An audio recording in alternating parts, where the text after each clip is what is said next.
أعوذ بالله من الشيطان الرجيم. بسم الله الرحمن الرحيم. ومن يضلل الله فما له من ولي من بعده وترى الظالمين لما رأوا العذاب يقولون هل إلى مرد من سبيل وتراهم يعرضون عليها خاشعين من الذل ينظرون من طرف خفي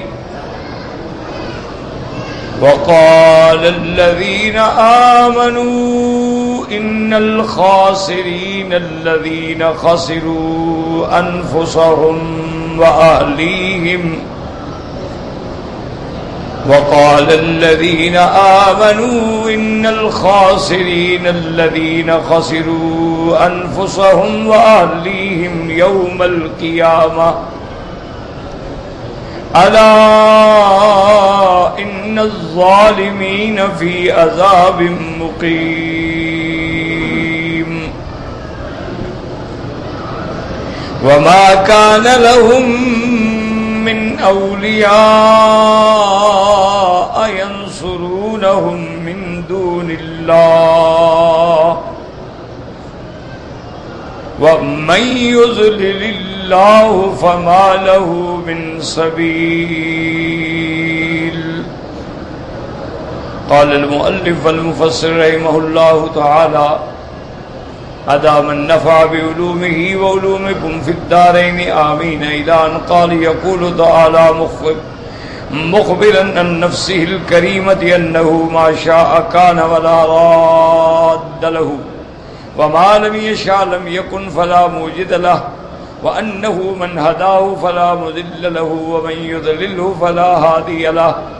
اب مفسر رحمۃ اللہ علیہ فرماتی ہیں کہ ان آیات میں اللہ نے اپنی ذات کے بارے میں ارشاد فرمایا ہے کہ اس کی ذات ایسی شان والی ہے، وہ جو چاہے ہوتا ہے اس کو کوئی روک نہیں سکتا، اور جو نہ چاہے کوئی اس کو کر نہیں سکتا ہے، پیدا نہیں کر سکتا.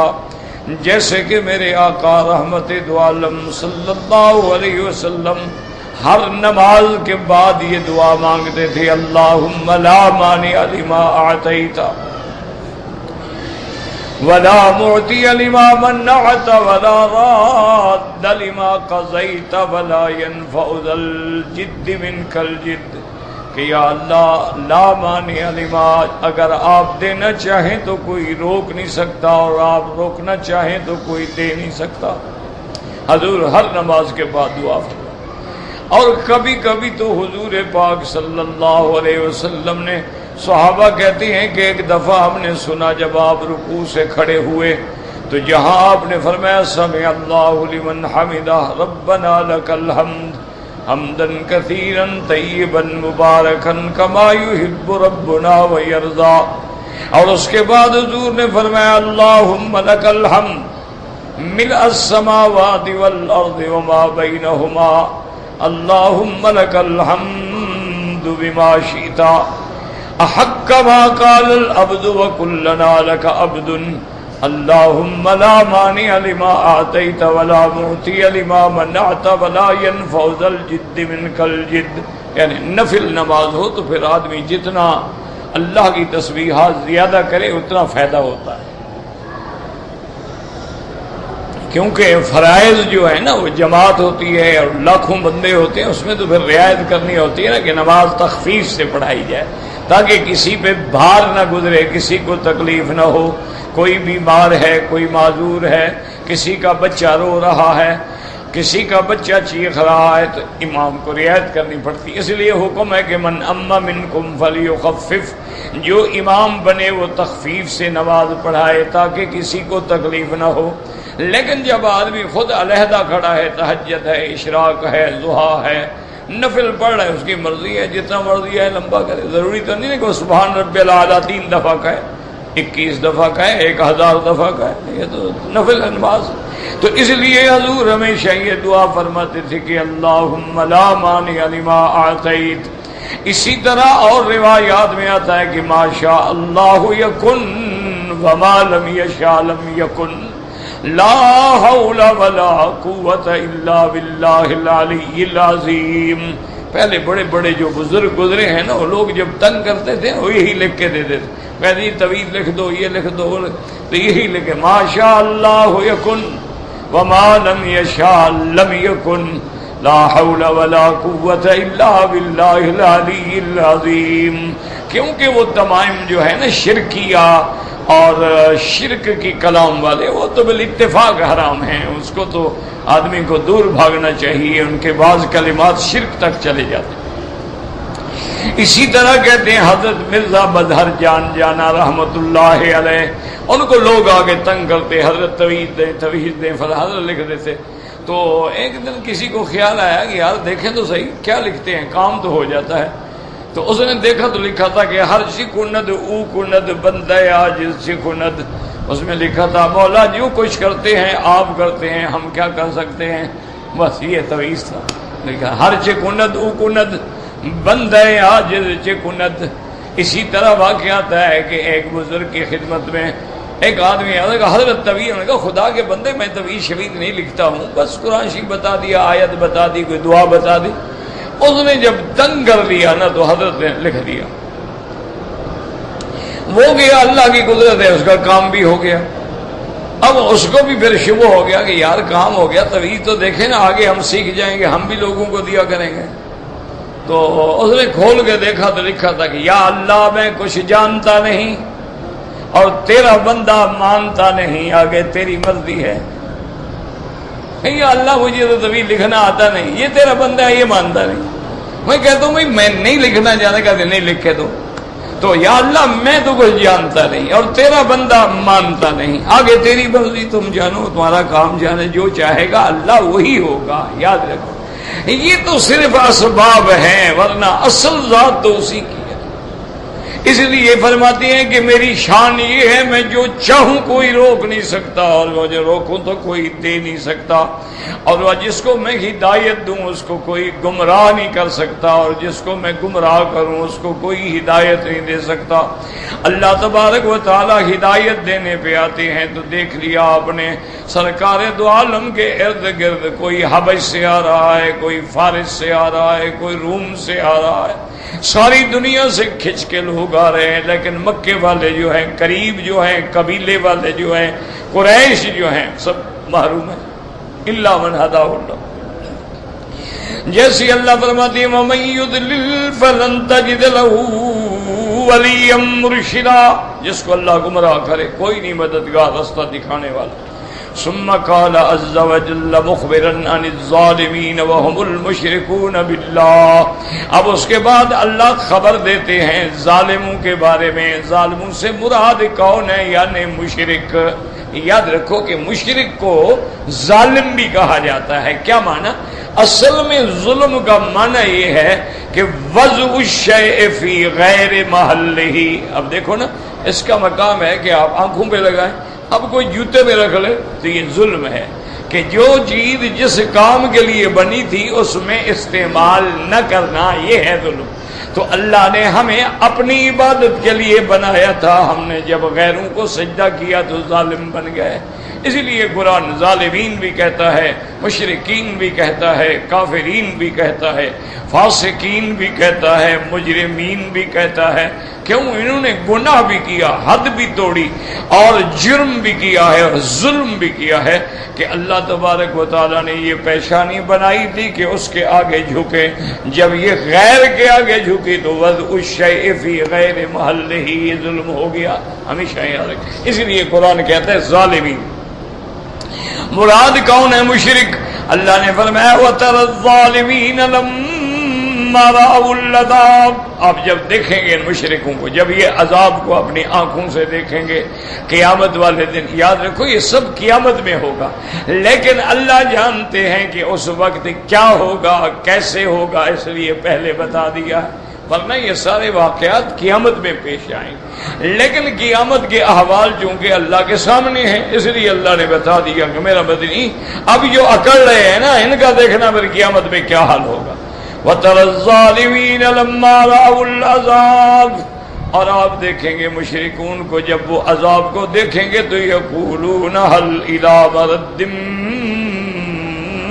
من سبیل، لما رأوا العذاب، کب یعنی یوم القیامت، تمنوا الرجعۃ الی الدنیا، اب تمنا کریں گے کہ کاش ہمیں ایک دفعہ پھر دنیا میں بھیجا جائے، ہمیں ایک دفعہ موقع مل جائے کہ ہم دنیا میں جائیں، اگر ہم دنیا میں جائیں گے تو اب پکے مومن بن کے رہیں گے، پکے پیغمبروں کے غلام بن کے رہیں گے، کبھی شرک نہیں کریں گے، تو وہ واپسی مانگیں گے، یقولون هل الی مرد، کہیں گے کہ کوئی واپس لوٹنے کا بھی رستہ ہے، کما قال جل وعلا، جیسے اللہ نے دوسری جگہ فرمایا وَلَوْ تَرَىٰ إِذْ وُقِفُوا عَلَى النَّارِ، اے مخاطب جب دیکھے گا تو جب ان کو جہنم کی آگ پہ کھڑا کیا جائے گا، فَقَالُوا يَا لَيْتَنَا نُرَدُّ وَلَا نُكَذِّبَ بِآيَاتِ رَبِّنَا وَنَكُونَ مِنَ الْمُؤْمِنِينَ،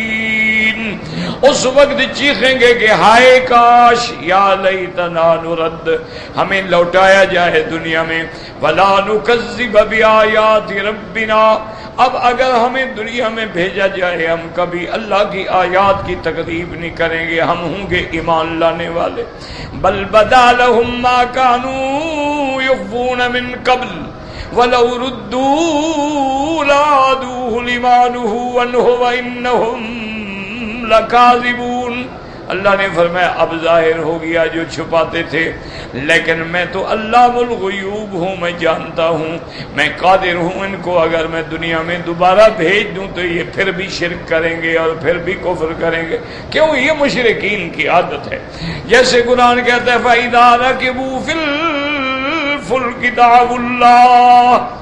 دَعَوُا اللَّهَ مُخْلِصِينَ لَهُ الدِّينَ فَلَمَّا نَجَّاهُمْ إِلَى الْبَرِّ إِذَا هُمْ بِرَبِّهِمْ يُشْرِكُونَ، اللہ فرماتی ہیں جب یہ کافر کشتیوں میں سوار ہوتے ہیں اور کشتیاں ڈوبنے لگتی ہیں تو پھر خالص مجھے پکارتے ہیں کہ یا اللہ ہماری مدد کر، ہمیں نجات عطا فرما دے، اللہ فرماتے ہیں ہم سن لیتے ہیں فَلَمَّا نَجَّاهُمْ إِلَى الْبَرِّ، اور جب ہم ان کو کنارے پہ لگا دیتے ہیں تو یہ پھر شرک شروع کر دیتے ہیں، جب مصیبت پڑتی ہے تو پھر ان کو بڑی توحید یاد آ جاتی ہے، اس لیے قرآن کہتا ہے کہ جب آدمی پر ہم انعام کرتے ہیں وَإِذَا أَنْعَمْنَا عَلَى الْإِنسَانِ أَعْرَضَ وَنَأَىٰ بِجَانِبِهِ وَإِذَا مَسَّهُ الشَّرُّ فَذُو دُعَاءٍ عَرِيضٍ، اللہ فرماتے ہیں جب اپنے بندے کو ہم دولت دیتے ہیں، صحت دیتے ہیں، طاقت دیتے ہیں، گردن پھیر کے چلا جاتا ہے، نہ نماز ہے نہ ذکر ہے نہ خدا یاد ہی نہیں، اور جب ہم پکڑ لیتے ہیں پھر بڑی چوڑی چوڑی دعائیں کرتے ہیں یا اللہ اب تو بچا، اس لیے حضرت اکرمہ فرماتی ہیں رضی اللہ تعالی عنہ فرماتی ہیں کہ ایک دفعہ میں اپنے والد میرے ابی جہل اور سردار بھی تھے، کشتی کا سفر کر رہے تھے، یہ جاتے تھے نہیں، کبھی یمن گئے، کبھی شام گئے، کبھی عدن گئے، چونکہ اتفاق کی بات یہ ہے کہ یہ ملک جسے آج کل آپ ہندوستان کہتے ہیں، عربی میں ہند کہتے ہیں، یہ بہت پرانا ملک ہے، اس کی ایک تاریخ ہے اور یہ بڑا بہت ہی پرانا، یعنی یوں سمجھ لو کہ حضور صلی اللہ علیہ وسلم سے بھی ہزاروں سال پہلے سے،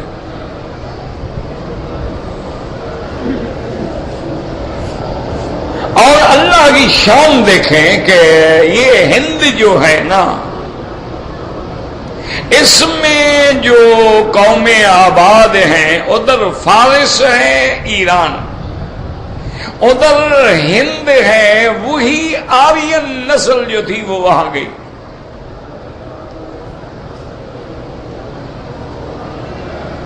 تو یہ اسی لیے بعض روایات میں یہ بھی آتا ہے کہ حضرت آدم علیہ السلام کو جب اللہ نے اتارا ہے تو سلام دیپ سری لنکا میں ایک جگہ ہے جہاں اترے ہیں، وہ بھی ہند ہے،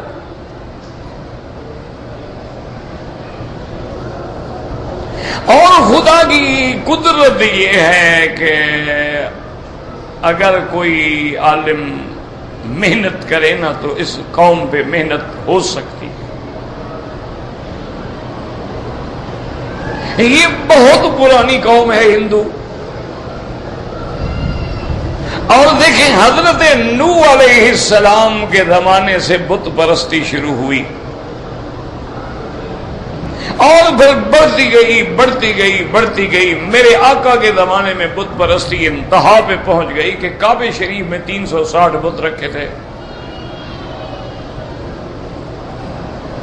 تو مشرکین مکہ جیسے بتوں کے پجاری ہیں تو ہندو بھی بتوں کے پجاری ہیں۔ یہ بڑی ملتی جلتی بات ہے، پر ان پہ کوئی خدا کرے، علماء توجہ کریں، کام کریں نا تو بڑا میدان ہے کام۔ اچھا پھر آپ نے کبھی شاید غور نہیں کیا، اب جا کے غور کریں کبھی جب آپ جائیں وہاں، ان کے جتنے بڑے مندر ہیں، بڑے بڑے معابد ہیں، ان سب کا رخ کعبے کی طرف ہے۔ اب جا کے آپ وہاں دیکھیں کہ ان کے جتنے بڑے بڑے یعنی جو معروف مندر ہیں، ان سب کا رخ جو ہے وہ کعبے کی طرف ہے۔ تو کچھ بات بنتی تو ہے نا، کوئی دماغ تو ملتا ہے کہ آخر سارے ادھر کیوں ہے۔ اچھا اسی طرح آپ دیکھیں کہ آپ مسلمان جو ہیں جب عمرہ کرتے ہیں، اللہ کے گھر کا طواف کرتے ہیں، صفا کرتے ہیں، پھر سر پہ استرا پھرواتے ہیں، بے عین ہی اسی طرح ہندوؤں میں ایک موسم ہے، اس کو تیرتھ کہتے ہیں، اس تیرتھ میں ان کی عبادت میں بھی سر پہ استرا پھروانا شامل ہے، وہ بھی استرا پھرواتے ہیں۔ اچھا جس طرح تم مسلمان جو ہو اپنا احرام کی 2 چادریں باندھتے ہو، اسی طرح ان کے جو بڑے بڑے جوگی ہوتے ہیں اور بڑے بڑے مہا قسم کے ان کے عبادت گزار ہوتے ہیں، وہ بھی ہمیشہ 2 چادروں میں ہوں۔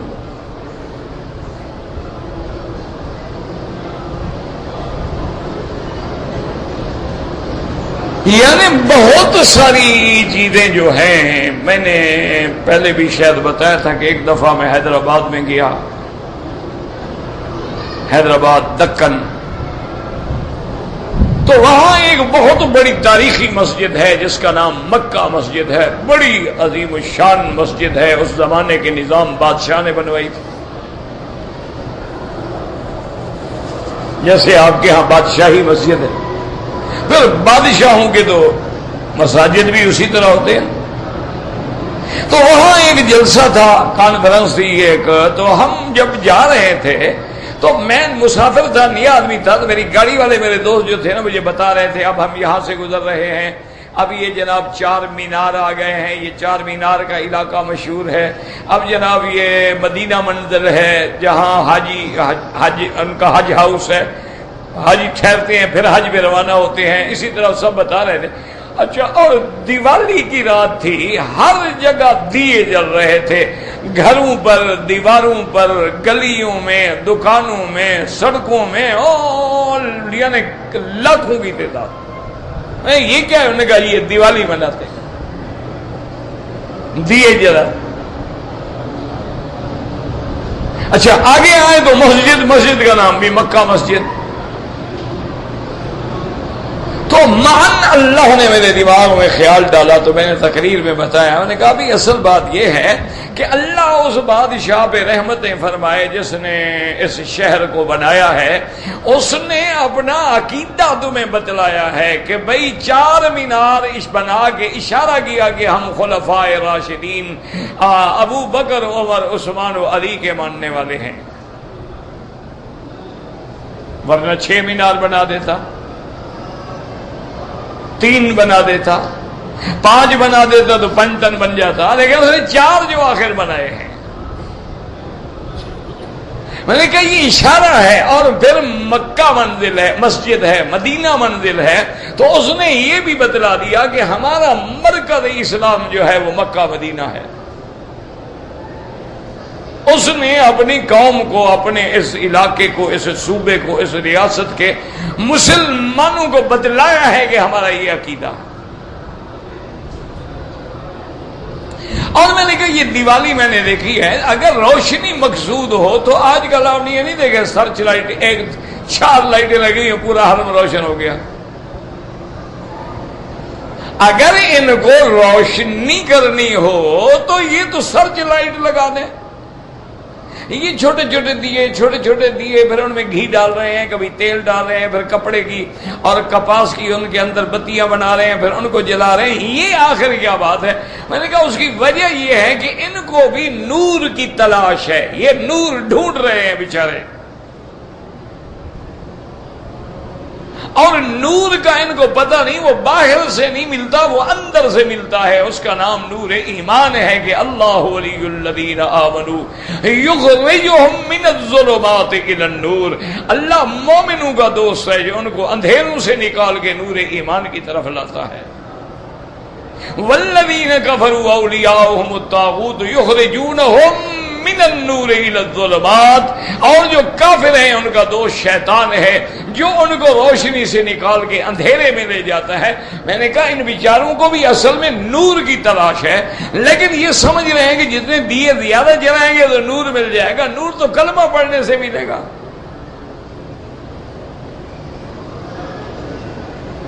تو اس قوم پر اگر کوئی محنت کرے، اب دیکھیں سر مڈاتے ہیں، ہر عبادت خانے کا رخ جو ہے مندر کا کعبے کی طرف ہے۔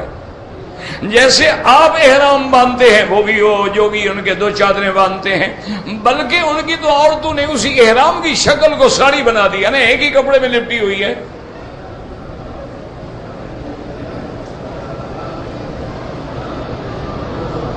اسی طرح یاد رکھیں، یعنی اور ان کی جو بڑی کتابیں ہیں نا جی، بڑی بڑی کتابیں ہیں، یہ رامائن ہے یا مہا بھارت ہے، یہ تو خیر انسان، ان کے جو وید ہیں نا وہ کہتے ہیں یہ اللہ کا کلام ہے۔ صرف ان کو نبی نہیں ملتا کہ یہ کلام لایا کون، یہ نہیں بتا سکتے۔ کہتے ہیں کہ یہ وید جو ہیں تو اللہ کی کتاب، اللہ کا کلام ہے۔ ہم تو بتاتے ہیں نا انجیل عیسیٰ علیہ السلام کے ذریعے آیا، تورات موسیٰ علیہ السلام کے ذریعے آئی، صحائف ابراہیم علیہ السلام کے ذریعے آئے، قرآن میرے مدنی محمد مصطفیٰ کے ذریعے آیا۔ تمہیں یہ وید کس کے ذریعے آئے؟ وہ کہتے یہ ہمیں پتہ نہیں۔ مانے کیا ہے کہ نبی ان سے گم ہو گیا، ڈھونڈ رہے ہیں، مل نہیں رہا۔ کتاب تو پڑھی تھی لیکن پتہ نہیں لایا کون تھا۔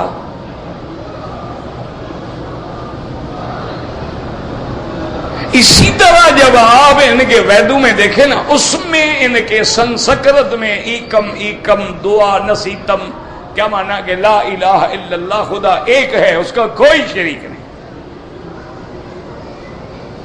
یہ ان کا کلام ہے۔ یہ آپ نے دیکھا نا وہ شیام اور رام اور رامائن، یہ سارے نام کیوں رکھتے ہیں؟ شام آپ کا شام ہے، ان کا شیام ہو گیا۔ آپ نے رحمان کہہ دیا، انہوں نے رام کہہ دیا۔ تو ضرورت اس بات کی ہے کہ علماء تعصب سے بلند ہو کر، اگر ہم لوگوں کو اسی طرح لڑاتے رہے کہ ٹانگیں کتنی کھلی کرنی ہیں اور ہاتھ کہاں باندھنے ہیں، پھر ہندو تو مسلمان نہیں ہوتے، ہم ضرور باہر نکل جائیں گے۔ ان کو تو شاید ہم مسلمان نہ کر سکیں، اتنا ضرور ہوگا کہ مسلمان ایک دوسرے کے سر پھاڑتے رہیں گے، مناظرے ہوتے رہیں گے، چیلنج ہوتے رہیں گے، لاکھوں روپے کے انعام چھپتے رہیں گے کتابوں میں کہ یہ مسئلہ ثابت کرو، 1,00,000 روپیہ انعام۔ انا للہ و انا الیہ راجعون۔ ضرورت ہے اس بات کی، آپ یقین کریں، میرے واجب الاحترام تھے، اپنا حمید اللہ پروفیسر جو تھے، پیرس میں رہے، بوڑھے آدمی تھے، روزانہ 2 4 5 10 15 20 لوگ اسلام قبول کرتے۔ کیا ہے کہ جو آدمی آتا تھا دلائل سے بات کرتے، کبھی جھگڑا نہیں کیا، کبھی مناظرہ نہیں کیا، کبھی کسی کو کافر نہیں کہا، ہر زبان کا ترجمہ قرآن شریف رکھا ہوتا تھا۔ کوئی بندہ آتا معلومات کرتا، اس کو خود بھی سمجھاتے اور اس کے بعد کہتے کہ بیٹا یہ کتاب ہے یہ لے جاؤ، لیکن شرط یہ ہے کہ غسل کر کے پاک ہو کے بالکل الگ تھلگ بیٹھ کے اس کو پڑھو اور اس کو سوچو، اس پہ غور کرو، کچھ سمجھ آ جائے تو آگے پوچھ لینا، نہ سمجھ آئے نشان لگا لینا۔ اور جس کو قرآن دیا ایک ہفتہ نہیں گزرا کہ وہ آیا کہ مجھے کلمہ پڑھا دو۔ ہم تو قرآن پڑھتے نہیں، پڑھتے ہیں تو وہ بھی بس ایک مسلمان ہے، ایک رواج ہے جی میں روزانہ صبح سویرے ایک سپارہ منزل نکالتا ہوں، پتہ نہیں کہاں سے نکالتا ہے، اس کو قرآن سے نکالتا ہے، دماغ سے نکالتا ہے، اور کوئی پتہ نہیں اس بیچارے کو میں کیا پڑھ رہا ہوں۔ انا للہ و 70 سال کے بوڑھے ہیں ہمارے، ان کو پتہ نہیں ہے کہ جب ہم کعبے کے اندر ہوں تو ہم نے کیسے کھڑا ہونا۔ 70 سال کے بوڑھے ہیں، ان کو پتہ نہیں ہے کہ اعلان جنازے کا جو ہوا ہے یہ لڑکا ہے، لڑکی ہے، مرد ہے، عورت ہے، 2 ہیں، 4 ہیں، وہ کیوں کبھی دین سیکھنے کی کوشش ہی نہیں کی؟ ورنہ کیا فرق پڑتا ہے، 2 4 5 لفظ تو سیکھ لیتے نا، چلو ساری عربی تو نہ آتی لیکن 2 4 لفظ تو آ جاتے، ادھر توجہ ہی نہیں۔ اچھا جس آدمی کو جو عادت ہو گئی ہے 1 سال تقریر سناؤ وہ اسی جگہ کھڑا ہے، 2 نفل بیٹھ کے پڑھنی ہے بیٹھ کے ہی پڑھے گا، کیا ہے عادت ہے۔ حالانکہ صحیح حدیث ہے کہ اجر القائد نصف اجر القائم، بیٹھ کے پڑھنے سے آدھا ثواب ملتا ہے، اور اگر طاقت ہو تو بعض علماء فرماتے ہیں قیام نماز میں فرض ہے،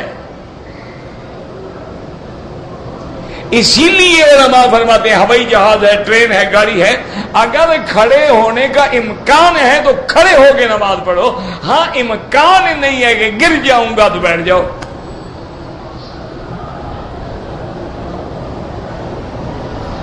ورنہ سچی بات یہ ہے کہ بڑا میدان ہے عیسائیوں میں بھی اور ہندوؤں میں بھی، اور اسی طرح بدھ مت میں بھی، اسی طرح سکھوں میں بھی بڑا میدان ہے۔ اگر علماء ان کی کتابیں لے کے ان کو سمجھائیں تو بات بدل سکتی ہے، اور میرا تو یقین ہے، میں تو بہر ایک جاہل آدمی ہوں، ایک طالب العلم ہوں، نہ مولوی نہ عالم نہ پیر، لیکن میری بات ڈائری میں لکھ لینا، وہ وقت بہت قریب ہے جب سارے ہندو اور سارے عیسائی مسلمان ہو جائیں۔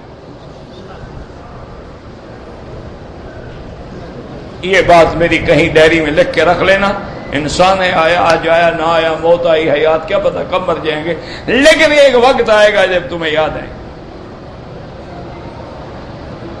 چونکہ اس امت پہ اب 1430 سال گزر چکے ہیں، اب لازمی بات ہے کہ اللہ اور امت لائیں۔ ہم نے جو تیر مارنے تھے نا ہم نے مار لیے، اب امت تبدیل ہو، اور پورے دین کو جو اللہ نے غالب کرنا ہے، تمام کائنات پہ دین محمد مصطفیٰ کو غالب کرنا ہے، یعنی آپ حیران ہوں گے، میں تو کل ان کی کتابیں پڑھ رہا تھا، ان کی کتابوں میں کوئی 51 جگہ پہ میرے مدنی پاک کا نام لکھا ہے، حضرت محمد مصطفیٰ۔ وہ ہندو تھا، لالا جپت رام، پتہ نہیں کیا نام تھا اس کا، گوتم داس ایسے نام تھا، جس نے وہ حساب کے ذریعے ایک فارمولہ نکالا تھا۔ ہم تو حساب کے قائل نہیں، ہم تو عدد کے قائل نہیں، ہم تو عدد نہیں مانتے، ہم تو 786 لکھنے کے بھی مخالف ہیں کہ بھئی یہ کیا ہے کہ بسم اللہ الرحمن الرحیم نہ لکھو، لکھو گے تو پڑھو گے بھی نا، کتنا ثواب مل جائے گا، ایک حرف پہ 10 نیکیاں ملیں گی، 10 گناہ کر جائے، 786 لکھنے پہ کیا ملے گا؟ پھر اپنے نام بھی ان کے بھی عدد نکال لو، 420 430 440، پھر اپنے نام کیوں لیتے ہو؟ ہم تو اس کے بھی مخالف ہیں کہ یہ لکھنا ناجائز ہے، لیکن اس نے، وہ تو ہندو ہے نا، اس نے ایک عدد نکالا، اس نے ایک حدیث سنی، ہم تو اس حدیث کو بھی صحیح نہیں مانتے، وہ ضعیف حدیث ہے، بلکہ بعض علماء کہتے ہیں موضوع ہے کہ لولا کلما خلقت الخلق، میرے محبوب اگر آپ نہ ہوتے تو میں کائنات کو پیدا ہی نہ کرتا۔ ایک روایت ہے لیکن وہ کسی سیاہ ستہ میں نہیں ہے اور کسی صحیح حدیث میں یہ الفاظ ہمیں نہیں ملتے ہیں۔ ہم تو بہرحال اس روایت کو بھی نہیں مانتے، عدد کو بھی نہیں مانتے، لیکن اس کے دماغ میں آ گیا کہ یعنی آپ نہ ہوں تو یہ دنیا نہیں ہوگی۔ اس نے حساب کی دنیا میں بیٹھ کے جناب محنت کی، اس نے کہا کہ آپ دنیا میں مثلا یہ عینک ہے، عین کے حرف نکالو ابجد کے، یہ نون کاف، ان کے حرف نکال کے جمع کرو، اس کو اتنے عدد سے ضرب دو، اتنے پہ تقسیم کرو تو اندر سے عدد نکلے گا محمد رسول اللہ۔ وہ کہتے ہیں دنیا کی کوئی چیز لے لو، کہتے ہیں عینک ہے، مکان ہے، ستون ہے، پنکھا ہے، بجلی ہے، قالین ہے، یعنی کتاب ہے، کوئی چیز ہے، وہ کہتے ہیں اس حساب، اس فارمولے سے جب حساب کریں گے، جب آپ تقسیم کریں گے تو 99 کا وہ عدد نکلے گا جو اتنے تسین، 92 کا عدد نکلے گا جو محمد الرسول اللہ کا عدد ہے۔ وہ کہتے ہیں دیکھا ہر چیز میں اس میں محمد ہے۔ ہندو ہے، اس کی عقیدت کا یہ حال ہے، اس کی محبت کا یہ حال ہے، اور ہماری محبت کا بھی ماشاءاللہ یہ حال ہے کہ داڑھی منڈا کے، مچھیں بڑھا کے، اور جناب 3 پیس سوٹ پہن کے، ٹائی لگا کے، سگریٹیں پیتے ہوئے باہر بکھا جا کے کھڑے ہوتے ہیں، الصلاۃ والسلام علیکہ۔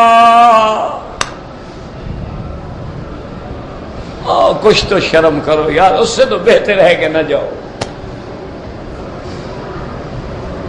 اس سے بہتر ہے کہ نہ جاؤ، جو بڑا ادب کا مقام ہے، اگر ذرا گستاخی ہو گئی خدا معاف نہیں کرے گا، برباد ہو گئی۔ اللہ اپنے گستاخ کو معاف کر دیتا ہے، محبوب کے گستاخ کو کبھی محبوب معاف نہیں کیا۔ جتنے لوگوں نے خدا کی شان میں گستاخی کی ان کو توبہ کی توفیق ہو گئی، لیکن جن لوگوں نے میرے مدنی کی شان میں گستاخی کی ہے ان کو توبہ کی توفیق بھی نہیں ہوئی، سیدھے جہنم میں گئے۔ خدا کے لیے مدینہ جاؤ، ادب سے جاؤ، اللہ نصیب کرے، دعا کرو اللہ ہمیں بھی نصیب کرے۔ میرے تو گناہ اتنے زیادہ ہیں، ہمیں تو خواب میں بھی نظر نہیں آ رہا۔ اللہ اکبر، یہ آنکھیں، گندی آنکھیں کیا دیکھیں۔ کبھی آدمی بیان کرتے کرتے کوئی سخت لفظ نکل جاتا ہے، انسان ہے، تو اس لیے ہمیشہ جو ہے، جیسے کہ ایک شاعر نے کہا تھا نا کہ با خدا دیوانہ باشی، با محمد ہوشیار۔ کہتے ہیں جب حضور کا نام آئے نا پھر ذرا سنبھل کے۔ اللہ اکبر، وہ بھی تو دنیا میں بادشاہ گزرے ہیں نا، کہ جب عبدالحمید مراد آیا ہے نا بادشاہ مدینہ پاک میں، جس نے یہ حرم بنایا ہے، جو حرم بنا ہوا ہے نا پرانا ترکی زمانے والا، یہ اسی نے بنایا تھا نا، تو جس نے یہ حرم بنوایا وہ جب آیا، اس وقت ٹرین چلتی تھی، گاڑی چلتی تھی، اسٹیشن ابھی بھی موجود ہے مدینہ شریف میں، تو اس نے اپنے عملے کو ہدایت کی کہ جب میں گاڑی سے نکلوں نا تو میرے گلے میں رسہ ڈال کے مجھے کھینچ کے لے جاؤ مسجد نبوی۔ اب بادشاہ ہے، وہ مذاق تھوڑی۔ انہوں نے کہا حضرت، انہوں نے کہا میں مجرم ہوں محمد الرسول اللہ، میں نے شریعت پہ عمل نہیں کیا، میں ملزم ہوں، میں مجرم ہوں، میں مجرم بن کے جانا چاہتا ہوں۔ یہ بھی تو تھا، اسی لیے جن کو آپ بڑا بڑا نجدی وہابی کہتے ہو نا، شیخ محمد ابن عبد الوہاب رحمہ اللہ تعالی، ان کی اولاد امام احمد بن حنبل رحمۃ اللہ علیہ کی اولاد، اسی طرح یہاں کے بڑے بڑے قاضی القضات اور مفتی اعظم اور بڑے بڑے جو علماء ہیں، انہوں نے لکھا ہے کہ ایسے جاؤ خاشعن خاضعن کأنک یری النبی صلی اللہ علیہ وسلم، جب سلام پڑھنے جاؤ ایسے ادب سے، عاجزی سے، تواضع سے جاؤ گویا کہ تم حضور کو اپنی آنکھوں سے دیکھ رہے ہو۔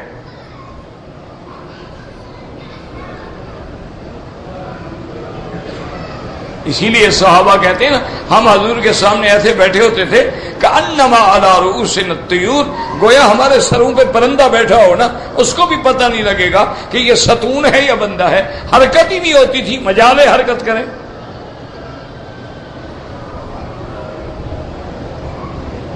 ادب، اور یاد رکھو جب تک ادب نہیں آئے گا دین نہیں آئے گا، جب تک ادب نہیں آئے گا محبت مصطفیٰ نہیں آئے گی، جب تک ادب نہیں آئے گا قرآن سمجھ نہیں آئے گا، جب تک ادب نہیں آئے گا حدیث سمجھ نہیں آئے گی۔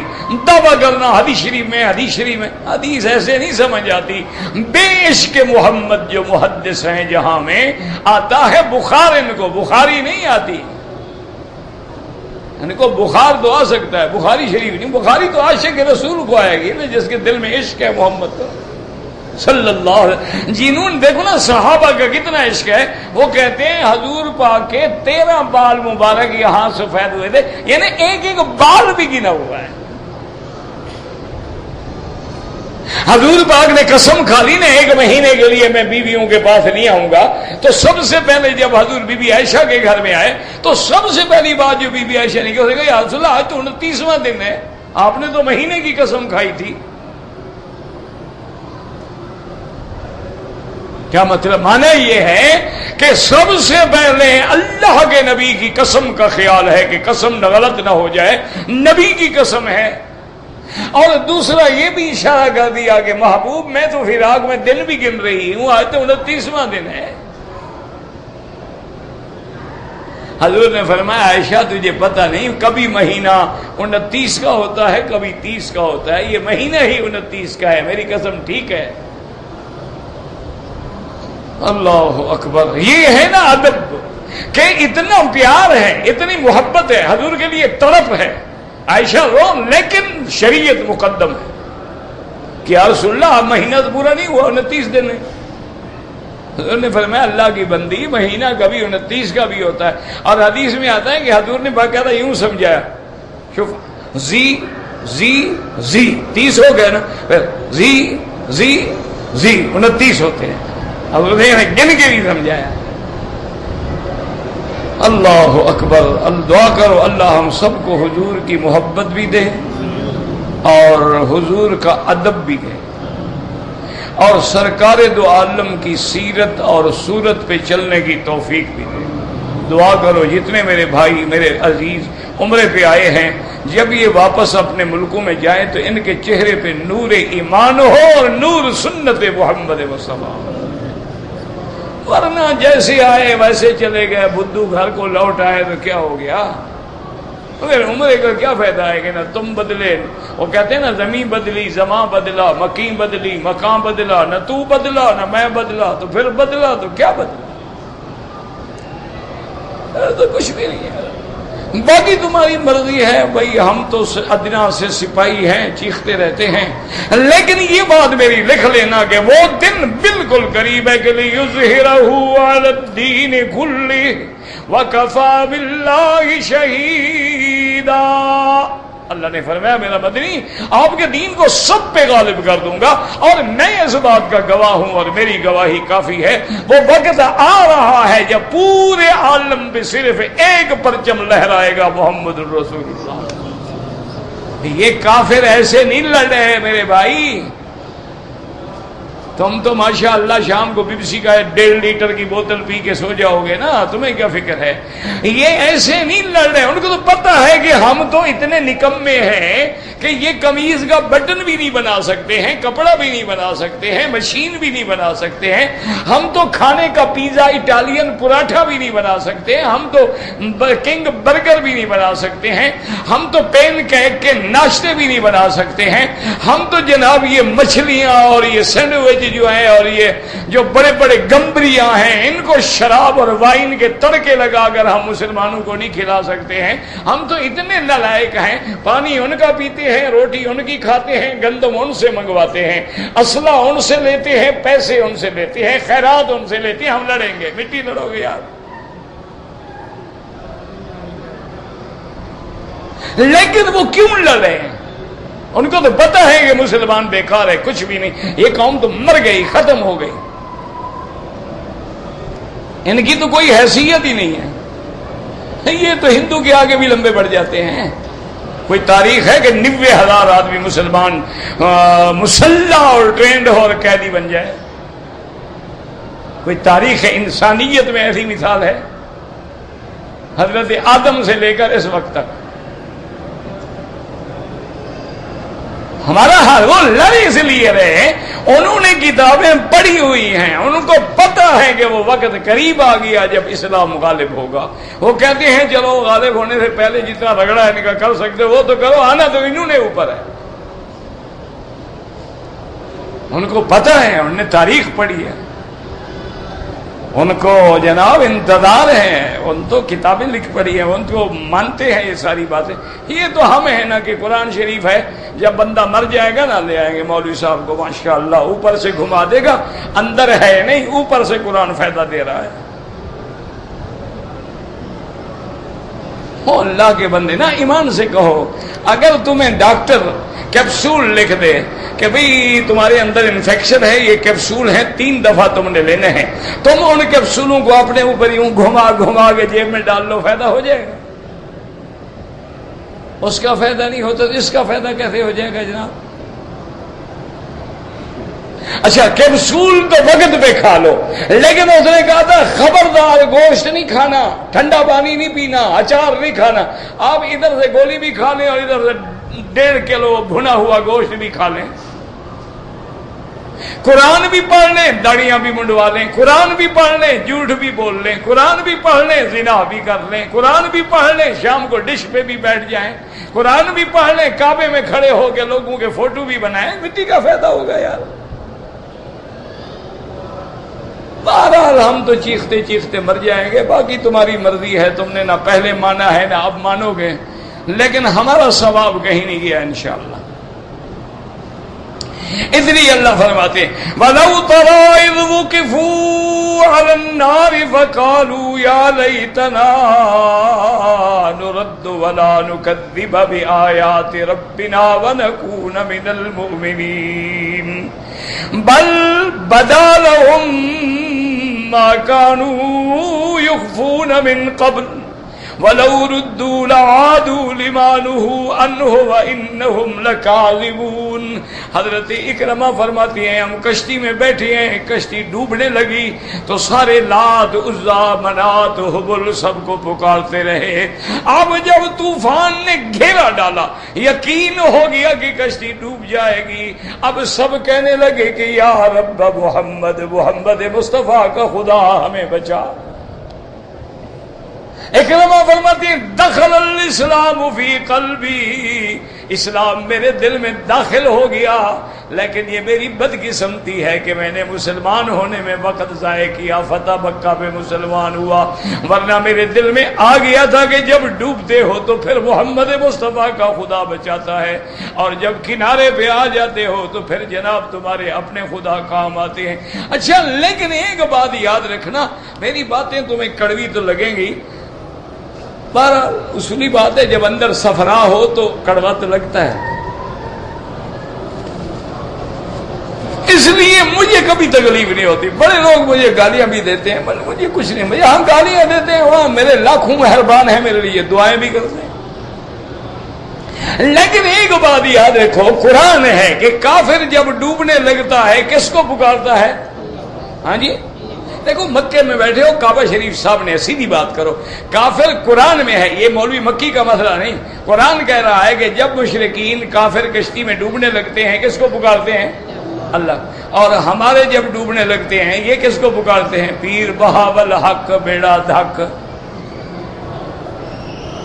ایمان سے کہو یہ ان سے بڑے ہیں یا چھوٹے ہیں؟ پھر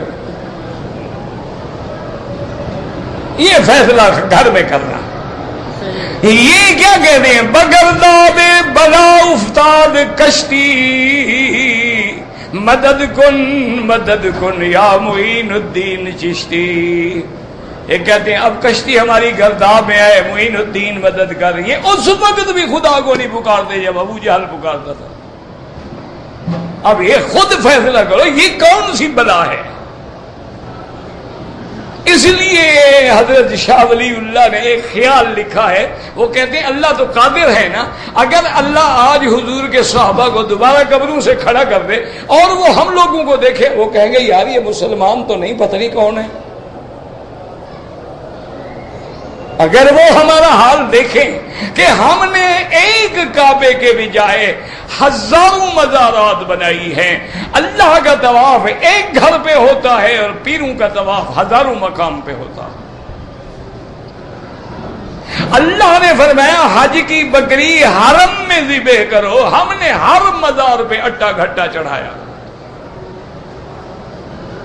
اللہ کا حکم ہے صرف کعبے پہ غلاف ڈالو، ہم نے ہر مزار پہ غلاف ڈالا۔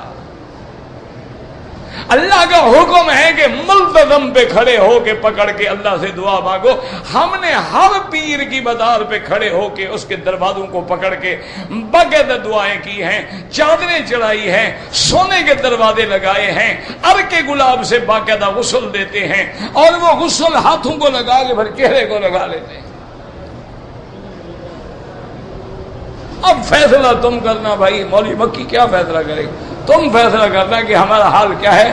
ہم پہلی برادری سے کوئی اور آگے تو نہیں نکل گئے۔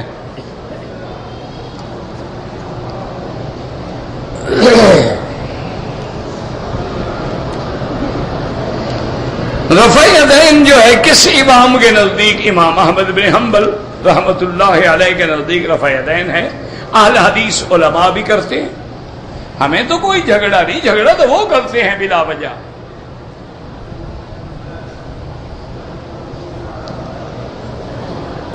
اور پھر یاد رکھو یہ جھگڑے کے مسئلے نہیں ہیں۔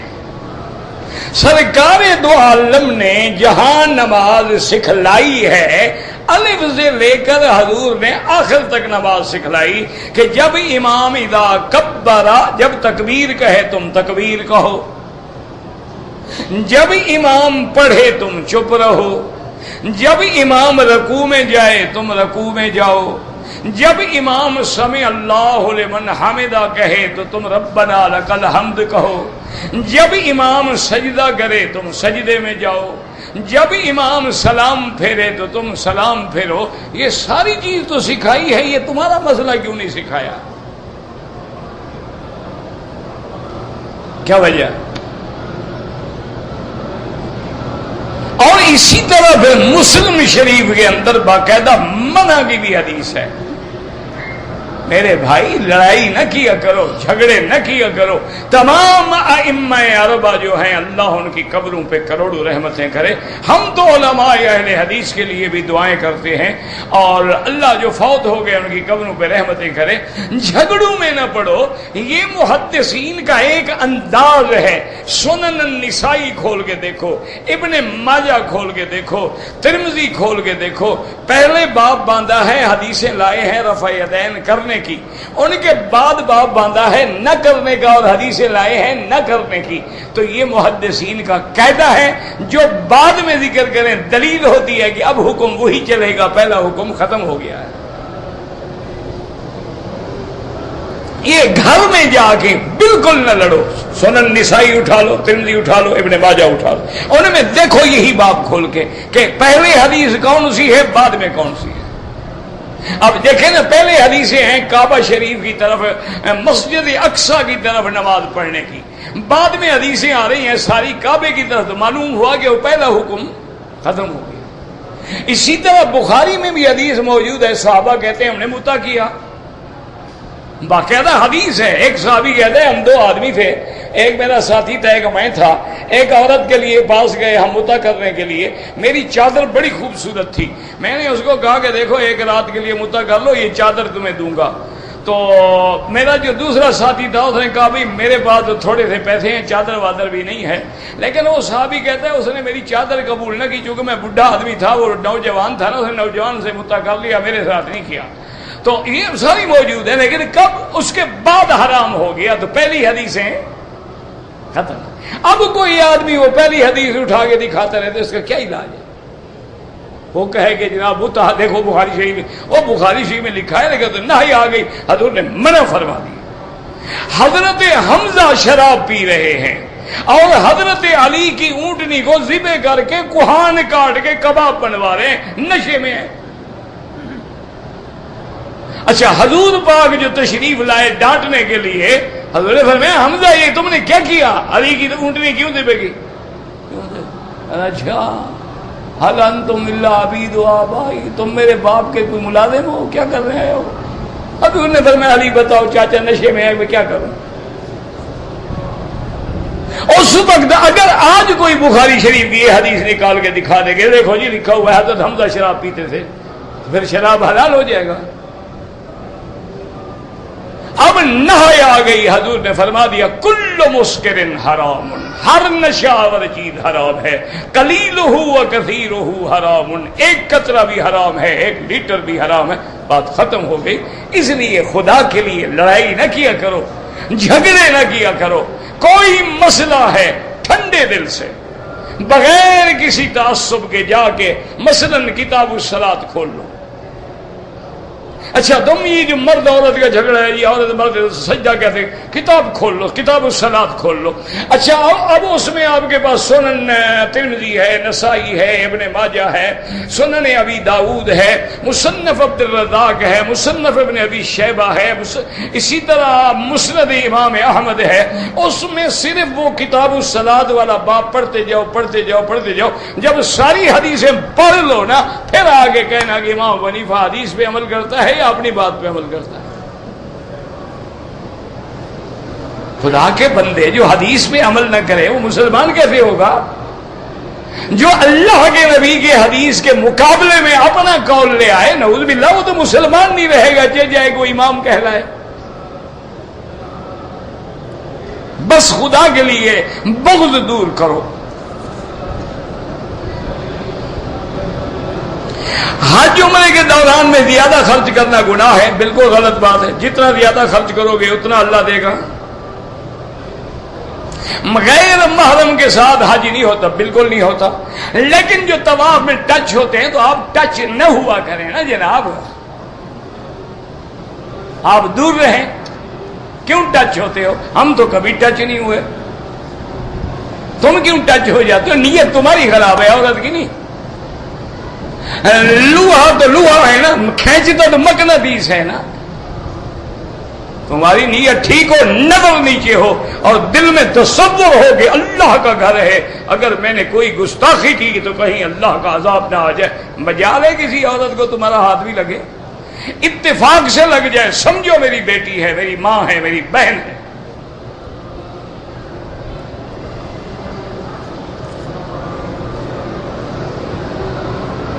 بعض لوگ جو ہے اچھے ہوٹلوں میں ٹھہرتے، یہ کوئی منع نہیں ہے، اللہ نعمت دے ظاہر کرو، اما بنعمت ربک فحدث۔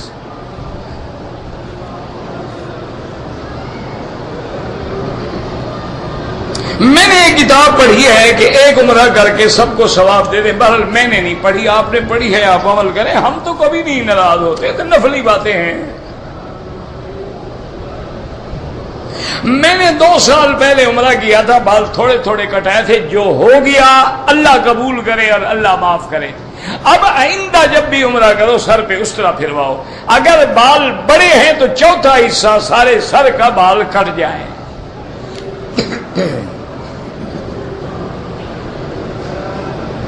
میں مدینہ شریف عمرے کا زیارت کے لیے گیا تھا، واپسی پہ عمرہ بھول گیا، تو اب جا کے عمرہ کر لو، ورنہ ایک بکری دم دینی پڑے گی، پھر انشاءاللہ کبھی نہیں بھولو گے۔ عمرہ بھول گیا بیچارہ، کیا کرنے گئے تھے مدینہ شریف؟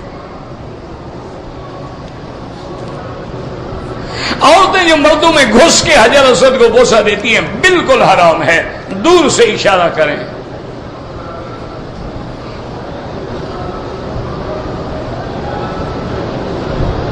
میں نے موبائل والے کو کہا کہ 20 ریال لوڈ کر دو، اس نے غلطی سے 40 ریال کر دیا۔ 20 تو آپ کو دینے ہیں نا، 40 تو آپ کے پاس آئے ہوئے ہیں، آپ اپنے کہے پہ رہیں گے، اس غریب کے 20 ریال کون دے گا؟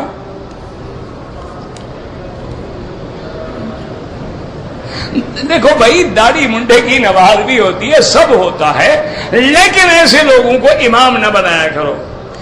جو لوگ بھی فوت ہو گئے اللہ سب کی مغفرت فرمائے۔ عالم دین ایک ہو، عالم دین، اچھا دعا کرو اللہ ایک کر دے۔ ہاں، فرض نماز کے بعد سنتیں اور نفل گھر میں پڑھو تو افضل ہے، لیکن گھر میں جا کے کون پڑھے گا؟ انشاءاللہ خراٹے مار کے سو جاؤ گے، راستے سے 2 کلو روٹی لو گے، کھا کے پھر نفلیں پڑھو گے۔ اچھا ہے پڑھ کے جاؤ، یہ بھی جائیں گی، افضل ڈھونڈتے رہو گے، اصل بھی چلی جائے گی۔ تصوف کی اصطلاح ہے، تصوف والوں سے پوچھو، میں کوئی صوفی ہوں، مجھے تو خود نہیں آتا تصوف، تو بتاؤں کیا؟ جو لوگ اس علم کو جانتے ہیں ان سے رجوع کرو۔ رکن یمانی پر پتھر حجر اسود، ہاں بالکل استلام سنت ہے۔ جو لوگ ہمارے رشتہ دار فوت ہو گئے بالکل ان کے لیے عمرہ کرو، طواف کرو، دعائیں مانگو۔ جب نماز جہری ہے تو آمین بالجہر ہے، یہ ضروری ہوتا کہ جب سری ہو تو تمہیں پتہ ہی نہیں کہ اسے کب پڑھا غیر المغضوب علیہم ولا الضالین۔ آمین دعا ہے، اور دعا میں مطلقاً یہ حکم ہے کہ آہستہ ہو، ادعوا ربکم تضرعا وخفیۃ۔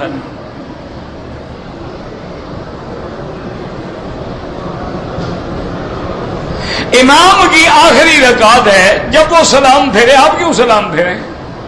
آپ بیٹھے رہیں گے، وہ سلام پھیرے گا، کھڑے ہو کے اپنی رکعت پوری کریں گے۔ وضو کے بعد بھی مسواک جائز ہے، وضو سے پہلے بھی جائز ہے، نماز سے پہلے بھی جائز ہے، لیکن احناف کے نزدیک یہ ہے کہ وضو کے وقت کیا جائے۔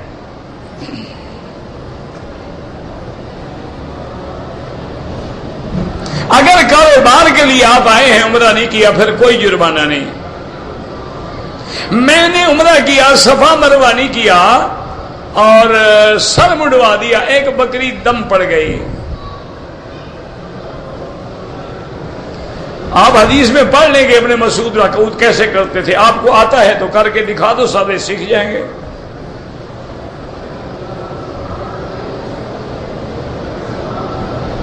بہرحال مدینہ جائیں کام کے لیے، عمرہ نہیں کیا بچ جاؤ گے۔ افضل یہ ہے کہ احرام باندھ کے آؤ۔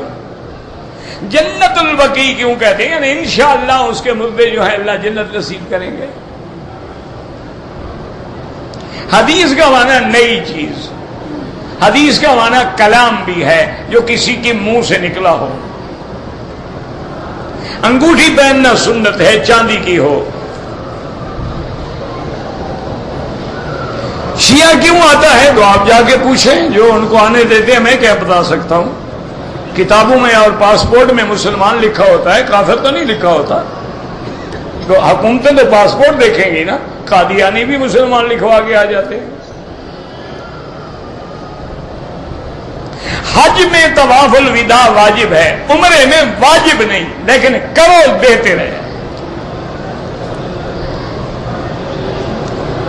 ایسا عذاب جو ہمیشہ رہنے والا ہے، عذاب واصب، عذاب دائم، یہ قرآن پاک کے مختلف الفاظ مبارک ہیں۔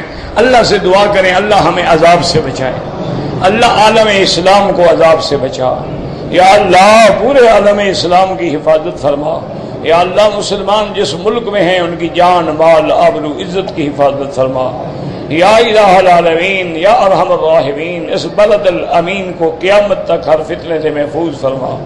یا اللہ پاکستان سے عذاب رفع فرما. یا اللہ پاکستان سے عذاب رفع فرما. یا اللہ وہاں خون ریزی اور قتل بند فرما. یا اللہ مسلمانوں کا خون بہ رہا ہے رحم فرما. یا اللہ لا تمنعنا بذنوبنا فضلک. اللہم انا خلق من خلقک. اللہم لا تہلکنا بذنوبنا. اللہم لا تعذبنا بذنوبنا. اللہم اشفنا واشف مرضانا وارحم موتانا واستجب دعانا ولا تخيب رجاءنا. اللهم يسر امورنا.